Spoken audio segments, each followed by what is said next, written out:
பிரதமர் மோடி சிறுபான்மையினருக்கு எதிரானவர் என திமுக உள்நோக்கத்துடன் தவறான பிம்பத்தை உருவாக்குவதாக பெரம்பலூர் தொகுதி ஐஜேகே வேட்பாளர் பாரிவேந்தர் குற்றம் சாட்டியுள்ளார். துறையூரில் பரப்புரையின் போது அவர் பேசியதை பேச்சு, பேட்டி, அரசியல் பகுதியில் பார்க்கலாம்.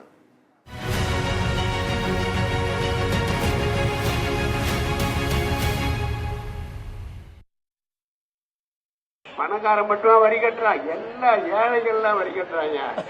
தெருவு இருக்கிற ஆயா கூட வாங்குற உப்புலாயிரம் வரி இருக்குயா. இப்படி பண்ணிட்டு இன்னைக்கு ஊழலை பற்றி, லஞ்சத்தை பற்றி கவலைப்படாம தமிழ்நாட்டையும் கெடுத்து குடும்ப ஆட்சி அடுத்தது நாங்களே வரோம். எனக்கு அடுத்து என் புள்ள, அதுக்கடுத்து அவன் புள்ள எங்க சென்னையில. அதை பார்த்து இங்க எல்லா மாவட்ட தலைவர்களும் இப்பொழுது ஏனென்றால் திமுகவுடைய அத்தனை பேரும் அப்பா இருப்பாரு, அதுக்கடுத்து புள்ள வருவாரு, அதுக்கடுத்து அவருக்குள்ள வருவாரு. என்னையா நாடு இது? என்னைக்கு சுதந்திரம் வாங்கணும்? 47ல இன்னமும் வந்துட்டு இது மாதிரி ஊழல் பண்ணிக்கிட்டு ஜனநாயகத்தை ஒழிச்சுக்கிட்டு இருக்கிறீங்க. ஆனா அவங்களுக்கு ஓட்டு போட சில மக்கள் இருக்கிறார்கள். காரணம், அவங்க எல்லாம் உங்களை விலக்கி வாங்க சக்தி பெற்றவர்களாக இருக்கிறார்கள்.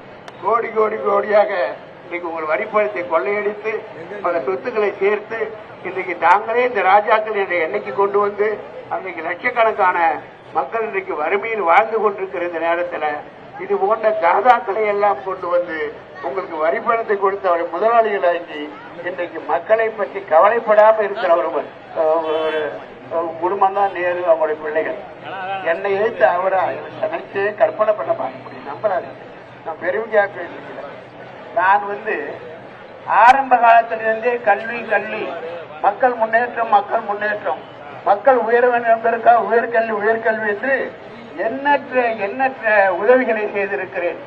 இன்றைக்கு ஏதோ அரசியலுக்கு வந்த பிறகுதான் பாரிவேந்தர் உதவுகிறார் என்று தயவு செய்து எண்ணிவிடாதீர்கள். தமிழ்நாட்டில் எந்த மூலைக்கு போனாலும் அங்கே வைத்து பார்ப்பீர்களானால் அங்கே எங்களுடைய பல்கலைக்கழகத்தில், கல்லூரிகளில், பள்ளியில் படித்த யாரோ ஒருத்தர் இருப்பாங்க. நீங்க கேட்டு பாருங்க.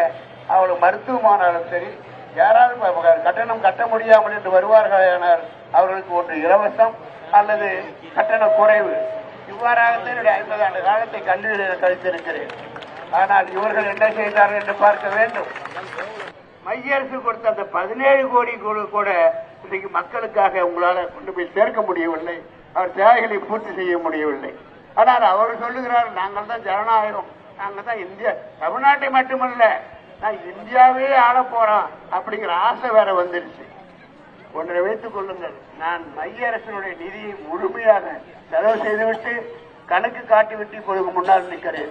என்னன்னு கேட்டீங்கன்னா, எப்படி மோடி பாப்பான்னு நினைச்சாங்களோ அதே மாதிரி இன்னொன்று தப்பான செய்தி பரப்பிக்கிட்டு இருக்கிறாங்க. என்னன்னு கேட்டீங்கன்னா, மோடி மைனாரிட்டிக்கு எதிரி. யார் மைனாரிட்டி? முதல்ல பாருங்க. அந்த மைனாரிட்டி சகோதரர்கள் இங்கே இருந்தால் கேட்டுக்கொள்ளுங்கள். ஏன் நீங்கள் மைனாரிட்டி என்று ஒத்துக்கொள்ளுகிறீர்கள்? நீங்கள் மைனாரிட்டி அல்ல, நீங்கள் இந்துக்கள். இந்துக்களாக இருக்க வேண்டியதில்லை, இந்தியர்கள். என்னை போல மற்றவர்களைப் போல எந்த சமுதாயத்தில் பிறந்தாலும் இந்தியாவிலே வாழ்கிற அத்தனை பேரும் இந்தியர்கள். இந்தியர்கள். அந்த இந்தியர்கள் சில பேர் இந்துக்களாக இருக்கலாம், சில பேர் முஸ்லிம்களாக இருக்கலாம், சில பேர் கிறிஸ்தவர்களாக இருக்கலாம். ஆனால் உங்களை இப்படி எல்லாம் ஏமாற்றி திரும்ப திரும்ப சொல்லி மைனாரிட்டி மைனாரிட்டி என்று இன்னைக்கு திமுக இன்னைக்கு ஆட்சி நடத்துகிறது என்றால் இந்த அண்ணா திமுகவும் அதே கிறிஸ்திய சகோதரர்களும் கிறிஸ்துவர்களும் முஸ்லிம்களும் போட்ட வாக்குகள் அந்த பிச்சையினால் தான் இன்னைக்கு ஆண்டு கொண்டிருக்கிறார். மக்களே, நீங்கள் இந்தியர்கள். இஸ்லாமிய சகோதரர்களே நீங்க இந்தியர்கள். கிறிஸ்தவ சகோதரர்களே நீங்க இந்தியர்கள். எந்த காரணத்திலும் உங்கள் ஒதுக்கப்பட மாட்டீர்கள். ஒவ்வொரு இந்தியனுக்கு இருக்கிற உரிமை உங்களுக்கு இருக்கிறது, இஸ்லாமிய சகோதரர்களுக்கு இருக்கிறது, அதே போல கிறிஸ்தவ சகோதரருக்கு இருக்கிறது.